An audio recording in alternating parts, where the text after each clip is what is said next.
Hey guys, welcome to my channel. My name is Hazy. I'm a working mom of a 2-year-old toddler named Alina. In today's video, I'm going to share a bunch of Montessori practical life activities that we do at home. I actually did make a video just like this about 8 months ago when Alina was just under 2 years old. So she's still doing all of the activities in that video, and now Alina's 2.5 years old. She's able to do so much more. So I decided that I really wanted to share with you guys some of the practical life shelf activities that I've set up for her on her shelf, along with some of the daily tasks that are a little more advanced for older toddlers. So without further ado, let's jump right into it.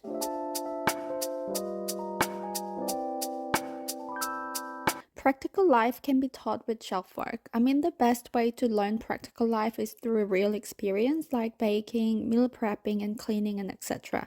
But I believe having trays on the shelf that encourage children to more focus on isolated skills of spooning, pouring, and transferring objects is also necessary. So we set out the trays on the shelf, create this engaging environment where Alina is encouraged to follow her interest at the time and pick and choose her activity. It encourages exploration and inspires independent learning. So I'll show you guys what kind of practical life activities on our shelf at the moment. FYI, right now there are just a lot more practical life activities than usual. I would usually give Alina a variety of activity choices, including sensorial, mathematics, language, and cultural as well. If you want to watch more videos like this covering other areas of Montessori activities you can set up at home, please hit the subscribe button down below so you don't miss out. The first activity is sock matching and folding activity. This activity teaches toddler about visual discrimination, matching, self-care, and develop their fine motor skills. And over here, we have a set of towels and they are for folding activity. I drew lines where Alina would have to fold. I have two different ways of fold for her to work on, and I keep them in this cute little basket.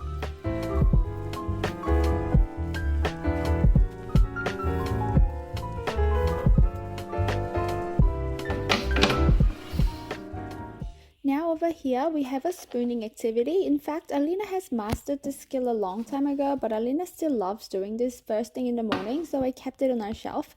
I think it gives her the sense of calm and satisfaction by doing an easy activity like this that don't require too much effort and concentration. So if you look at our shelf, the trays are arranged in order from simple to complex. So the easiest tray starts from the left side and they progressively harder as we go over towards the right. So we start from spooning, which is the easiest and requires the least amount of concentration. We then progress to dry pouring and then wet pouring and then transferring and so on. In addition, each work has its own different difficulty levels. So for example, you start from spinning from one bowl to another bowl. Once your child manages to master it, you present the next complex tray, which is spooning from one bowl evenly into two equal bowls. After that, you can do spooning from one bowl to two unequal bowls, and then finally spooning into a bowl with an indicator line. Dry and wet pouring has the same progression. We currently have a tray that's for pouring from one espresso jar to another one. For younger toddlers, you can certainly start with small cups like this to make it easier. Once your child masters this, you can set up pouring from one pitcher to two equal glasses. And after that, pouring from one pitcher to two unequal glasses. Then you can move on to pouring into a container with a small opening. And this is where you can introduce your child how to use a funnel. You can also have pouring into multiple containers in different sizes, and then finally you can have pouring into a cup with an indicator line so that they can only fill it up to where the line is. Lastly, on a wet pouring tray, don't forget to add a sponge for an inevitable spills, which can also turn into a water transfer activity with sponges. You can add other variations that are Montessori inspired, such as spooning water beads with ice cream scoops. You can lay out lots of toilet paper tubes on a tray for spooning beans into them evenly. You can also do flower arranging activity and so much more. In the next copy, I have a pom-pom transfer activity using chopsticks. Alina is currently working on how to use chopsticks. This is a pair of training chopsticks that I got from Amazon. They work well for little hands like Alina's as it has a good grip at the tips, and they are perfect for also to fine motor activities. I'll link them down below for you to check out if you're interested. You can also use tongs or tweezers instead to transfer pom-poms. Anything can turn into an interesting transferring activity.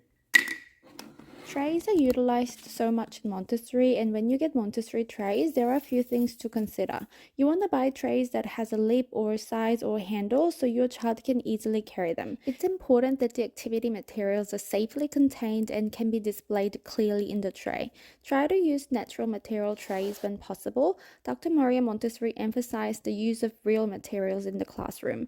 Natural trays look simple, beautiful, and real, making them more attractive and appealing to the children. Our trays are from Elephlay. They're just perfect size for toddlers, great for displaying activities on the shelf beautifully.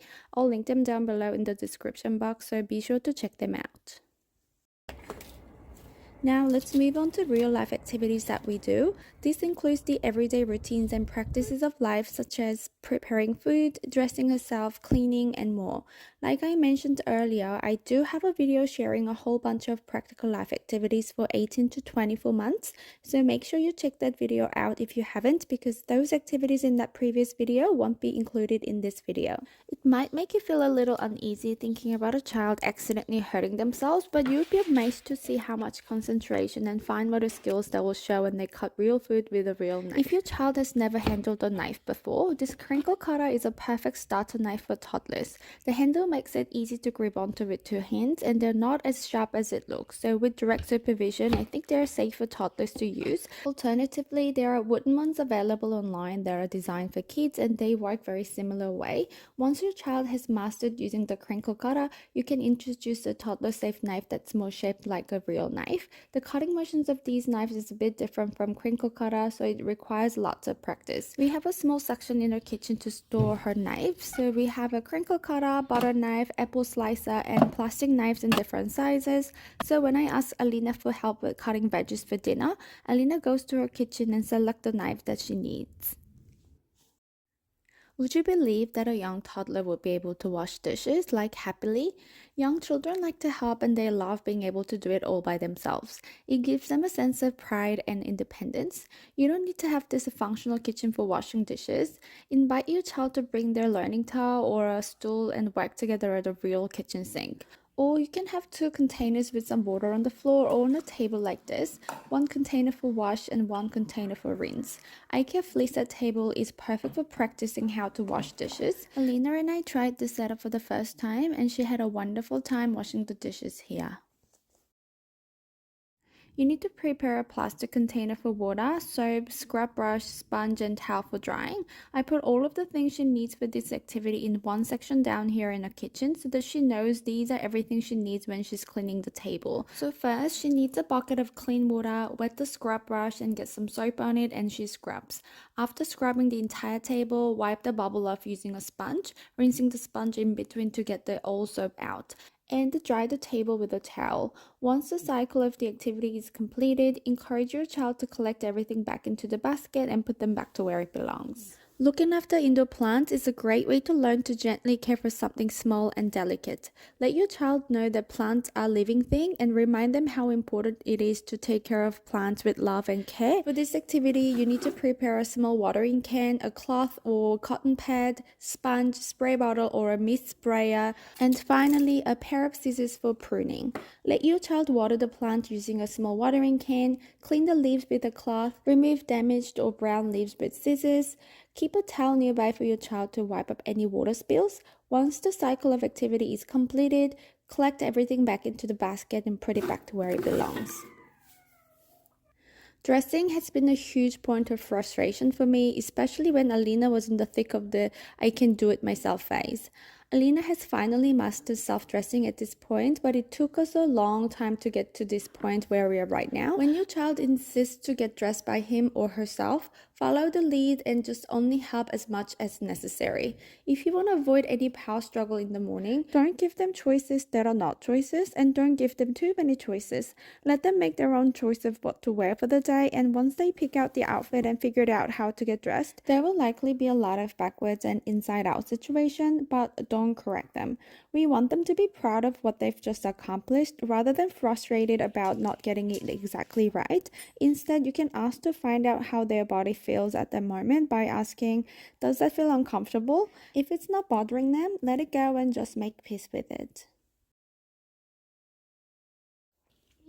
Alina has been working on clothespin activity on the shelf for a while, and now she's mastered the skill, so these are real clothes that need drying on the drying rack. As you can see, I DIY'd this drying rack. This is a dressing stool and I turned it upside down and added a rope around it. You can purchase a kid's drying rack online, but they're quite pricey. This is really sturdy, nice and low, so it works really well for us. You need a child-sized broom, dustbin, and a brush, and prepare a container by either filling with cut up scrap paper, pom-poms, or colored feathers. You also need a removable tape to mark off an area on the hard floor and sprinkle feathers around the square and invite your child saying, "We're going to sweep this into the square." Once all the feathers in the square, get a hand brush and dustbin and collect them back in the container. Once the cycle of activity is completed, return everything back to storage. So this is it. I really hope this video gives you guys some ideas and inspiration. If you have any questions about these activities, please feel free to leave comments down below. I would love to hear from you guys.